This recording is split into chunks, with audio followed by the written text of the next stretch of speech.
ఇక నుంచి నేను దేవుని బిడ్డగా ఉండడానికి తీర్మానం చేసుకున్నాను.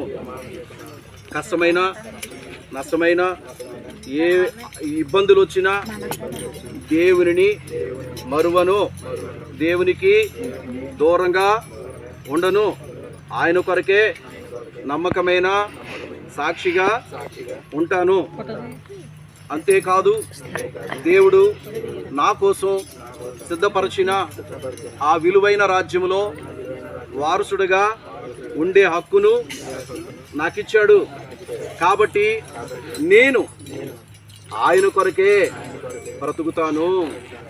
నా సమయాన్ని, నా ధనాన్ని దేవుని కొరకు హెచ్చిస్తానని, అదే విధముగా దేవుని సన్నిధిని విడిచిపెట్టనని, నా మరణ పర్యాంత వరకు దేవుని కొరకు సాక్షిగా నిలబడతానని సంఘం ఎదుట, దేవుని ఎదుట, దైవ సేవకుల ఎదుట ప్రమాణము చేయుచున్నాను.